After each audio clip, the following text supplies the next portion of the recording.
Assalamualaikum teman-teman, perkenalkan nama saya Nafila Salokalisa dari kampus TIS Suta Atmaja, Subang. Video ini saya buat untuk memenuhi tugas akhir UAS mata kuliah pengantar akuntansi 1 dengan dosen pengampu Ibu Sri Mulyati SEMSI. Sebelum memulai ke materi, mari kita ucapkan basmalah bersama-sama. Bismillahirrahmanirrahim. Di sini saya akan membahas seputar ayat jurnal penyesuaian yang merupakan bagian dari siklus akuntansi. Apa itu ayat jurnal penyesuaian? Jurnal penyesuaian adalah jurnal yang dibuat dalam proses pencatatan perubahan saldo dalam akun sehingga saldo mencerminkan jumlah yang sebenarnya. Karena di akhir periode, kita perlu menyesuaikan akun-akun yang telah terjadi selama 1 tahun berjalan. Kenapa ayat jurnal penyesuaian dibuat? Nah, jadi jurnal penyesuaian perlu dibuat karena pertama, ada keadaan di mana transaksi telah terjadi tetapi belum dicatat.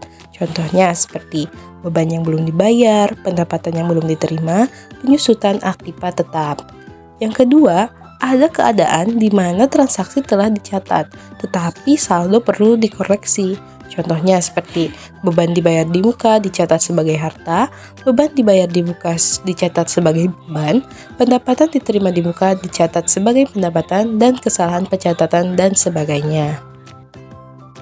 Tujuan utama pembuatan ayat jurnal penyesuaian yaitu untuk yang pertama, agar setiap akun real, khususnya akun aset atau harta, dan liabilitas atau hutang, menunjukkan jumlah yang sebenarnya pada akhir periode.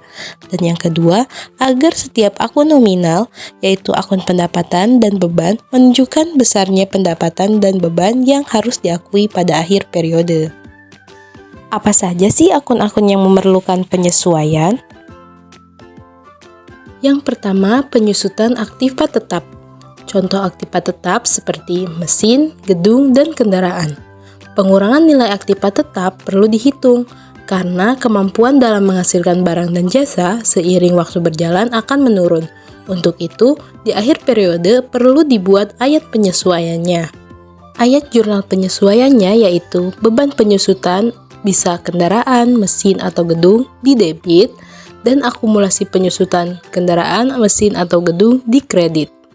Yang kedua yaitu perlengkapan, contohnya perlengkapan toko, perlengkapan kantor, dan sebagainya. Jadi, kita harus menghitung perlengkapan yang sudah terpakai pada periode tersebut, supaya memunculkan kondisi yang sebenarnya. Ayat jurnal penyesuaiannya yaitu beban perlengkapan di debit dan perlengkapan di kredit. Yang ketiga yaitu beban yang masih harus dibayar atau hutang. Ini bisa beban gaji, beban sewa, dan sebagainya. Ayat jurnal penyesuaiannya yaitu beban gaji, sewa, atau lainnya di debit, dan hutang gaji, sewa, atau lainnya di kredit. Yang keempat yaitu pendapatan yang masih harus diterima. Di akhir periode, kita harus mencatat orang yang masih mempunyai hutang kepada kita. Maka, ayat jurnal penyesuaiannya adalah piutang di debit dan pendapatan di kredit. Selanjutnya yaitu beban dibayar di muka. Beban dibayar di muka adalah transaksi yang awalnya dianggap harta tetapi akan menjadi beban selama periode akuntansi berjalan. Contohnya seperti sewa dibayar di muka, iklan dibayar di muka, asuransi dibayar di muka, dan bunga dibayar di muka. Nah, ini di akhir periode perlu dibuat pencatatannya. Nah, pencatatannya ada 2 cara, yaitu pendekatan harta dan pendekatan beban. Patokannya ada di neraca saldo. Yang pertama untuk pendekatan harta atau pendekatan neraca. Jika di neraca saldonya akunnya sebagai harta atau seperti asuransi dibayar di muka, sewa dibayar di muka, dan lain-lain, maka nominalnya sebesar yang terpakai.